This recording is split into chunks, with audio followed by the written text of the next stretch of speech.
Hi guys, welcome back. Hope you're all doing well. Destiny's API was updated with the new raid weapons, so today we're going to have a look to see what rolls they can get and potential god rolls.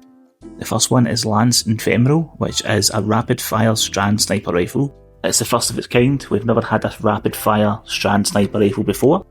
In the left hand column we've got Hatchling, 4 times a charm, Envious Arsenal, left from gold, built to blast, snapshot sights, rewind rounds. On the right hand column we've got bait and switch, tear, redirection, kill and tally, closing time, deconstruct and elemental honing. Rapid fire snipers are primarily used for dealing damage, so I would go either 4 times a charm, Envious Arsenal or rewind rounds, with bait and switch, deconstruct or elemental honing. I would only go with deconstruct if you're facing a boss that's considered a construct, like a brig. Next up we have the When and Where, which is an adaptive stasis rocket launcher. Quite funny to see this because we just had Cold Comfort reissued with Right of the Nine, but hey ho.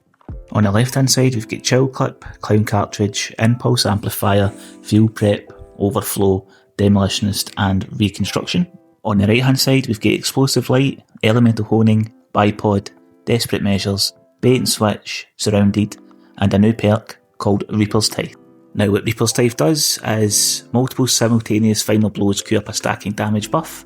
Timer starts on a next weapon fire, final blows extend this timer. So get multi-kills, you get a damage buff, it counts down when you fire your next rocket, more multi-kills extends this buff.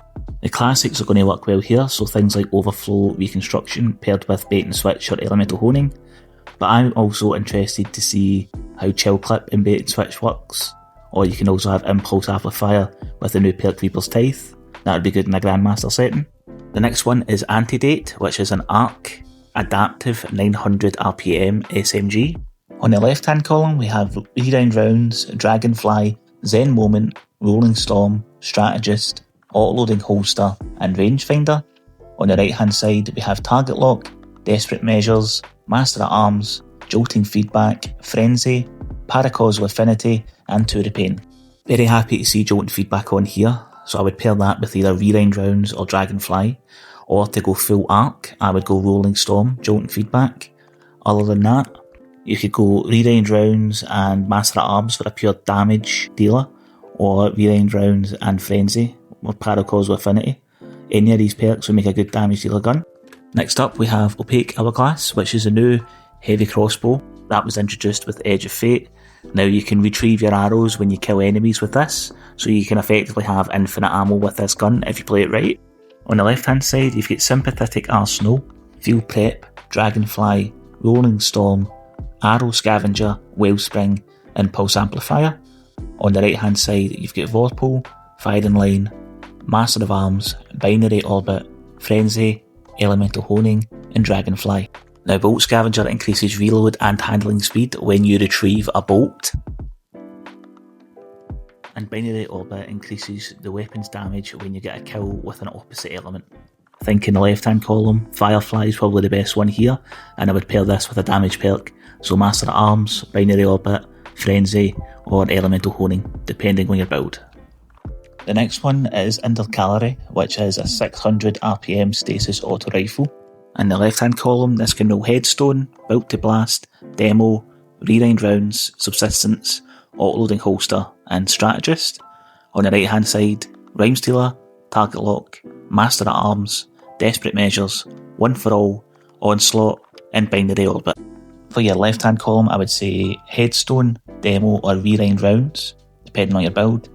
And then for a damage perk, Master at Arms, One for All, Onslaught or Binary Orbit, depending on your preference. Me personally, I like Master at Arms, as it just procs all the time and it's dead easy to maintain. Finally, we have Finite Maybe, which is an aggressive frame solar fusion rifle, the horizontal burst one.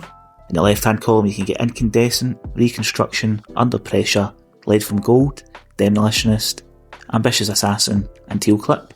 On the right hand side, Discord, Bait and Switch, Controlled Burst, Desperate Measures, Reservoir Burst, Successful Warm-Up and Burning Ambition. 2 rolls in particular are very interesting to me, and those would be Incandescent and Reservoir Burst, massive add clear potential, and then Reconstruction and controlled burst for a damage dealer to like a mini boss or a champ. These all come with the origin trait frame of reference, which is final blows with this weapon temporarily grant increased damage, reload speed and range. This effect is frozen in time while the weapon is stowed. So you can get up to 5 stacks, which in total gives you a 10% damage boost, but if you stow it, the buff will freeze its timer until you bring it back out again, and it'll count down again. So there's definitely some interesting rules in there. The weapons aren't as amazing as I would expect, to be honest with you, but the things like the heavy crossbow and the solar fusion rifle do interest me. What do you guys think? Let me know in the comments below if these weapons are as good as you thought they would be. Anyway, that's all from me. Thanks very much for your time as always. If you could show some love in the video, I would greatly appreciate it. But until next time, I'll see you soon for more Destiny 2 content. All the best. Cheers.